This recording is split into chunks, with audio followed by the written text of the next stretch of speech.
What's up, y'all? Sparta here. Um, I want to talk about what I think about the LG G7 Think, Think, ThinkQ, whatever the hell they want to call it. I don't understand why they have to have that name and have to have that tagline in the name of the phone, but it's whatever. Because you'll hear Samsung be like Samsung Galaxy S9 Bixby or whatever the fuck. But I don't know. I'm just called the G7. So the LG G7 was announced today, May 2nd, and as you guys know, if you followed my videos since, pretty much since I started this channel, I've been talking about LG phones pretty much.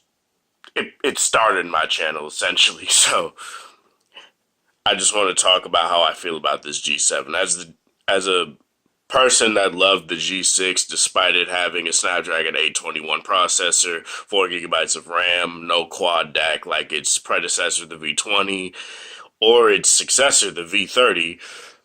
This phone seems to be very promising in a lot of ways, and why you guys see another V20 in my video and not a V30 or Note 8, I'll explain that in my next video.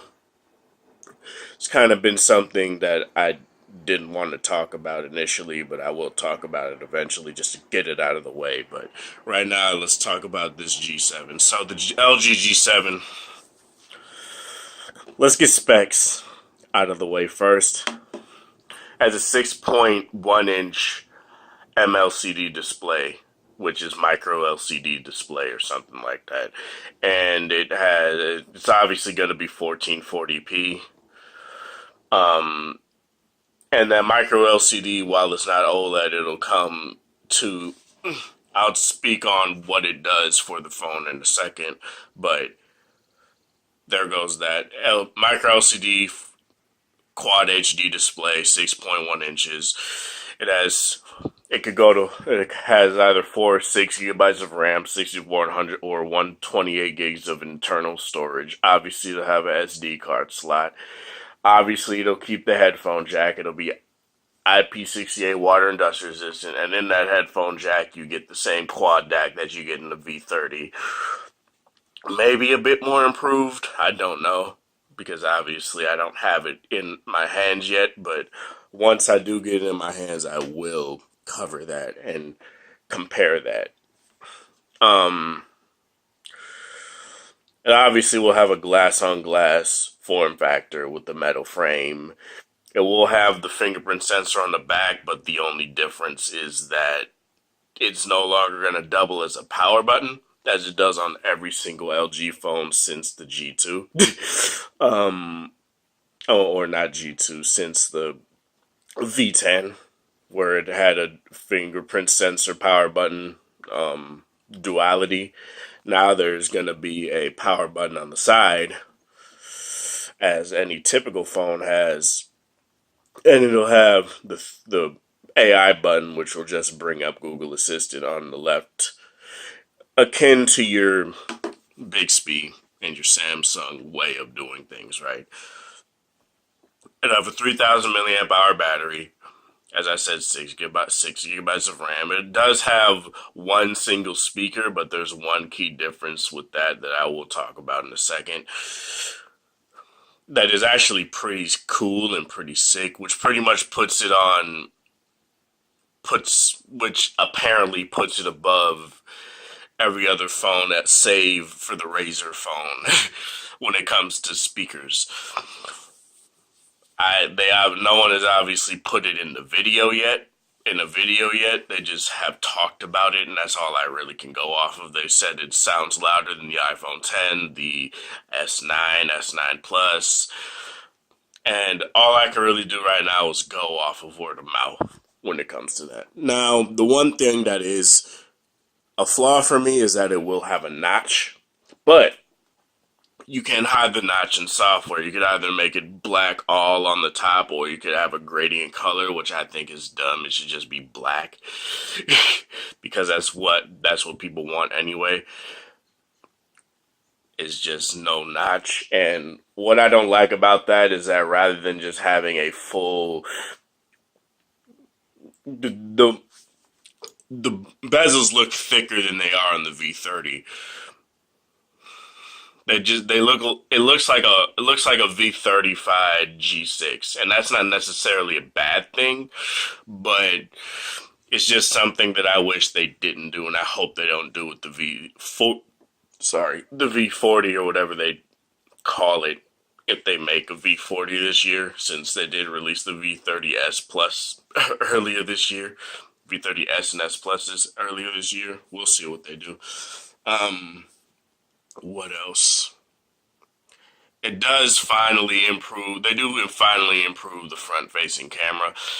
Rather than being a 5 megapixel camera that doubles as a wide angle lens, I mean, that is a wide angle. You could just crop it in to make it closer to you, rather.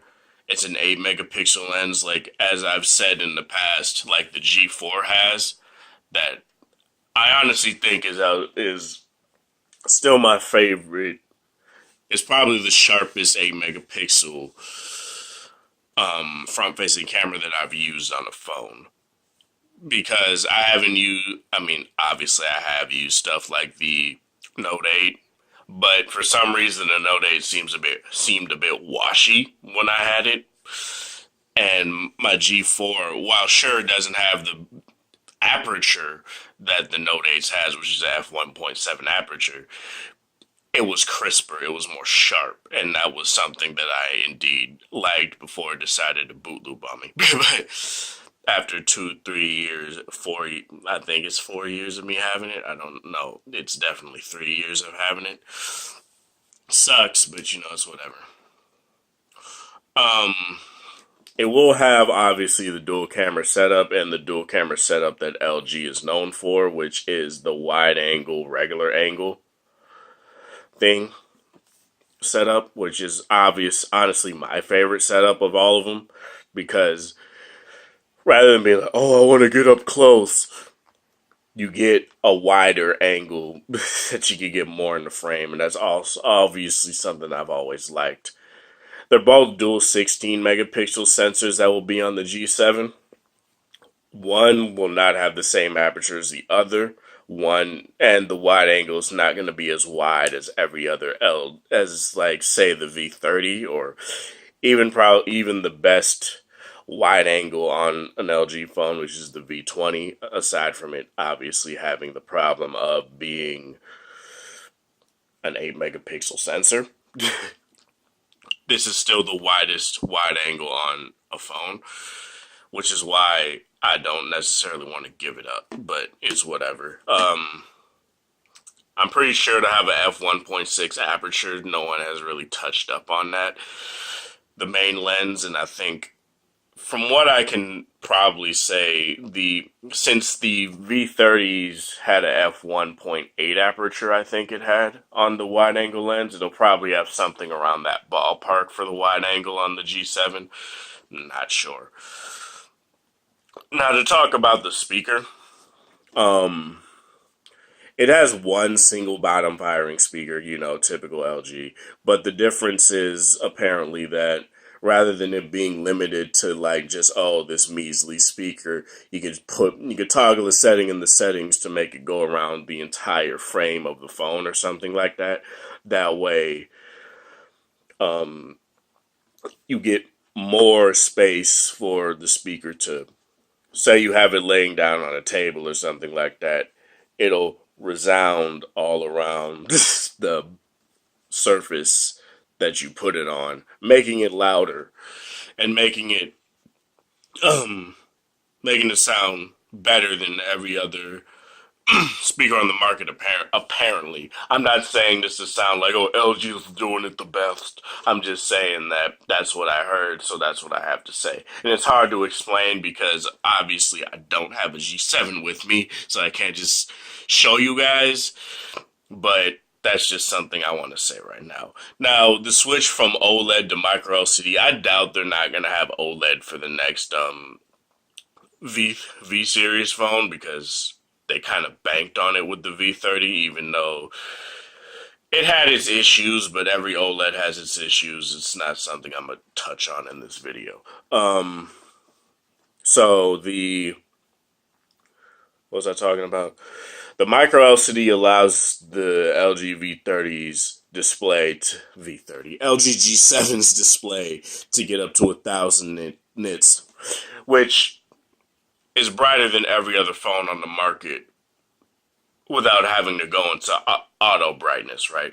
The problem with LG phones is, and even Samsung phones, is that to get to those higher brightness modes, you'd have to go into auto brightness mode and be outside in the bright sun, which on this phone apparently you don't need to do. And that's something that's nice. What do I feel about this so far, this LG G7? I don't know. I'm not necessarily excited about it, but then again, I wasn't excited about the Note 8 until it arrived on my doorstep. So I'll see how I feel about it when I do get it. All right. Let me know what you guys think of the LG G7. Are you guys planning to get it?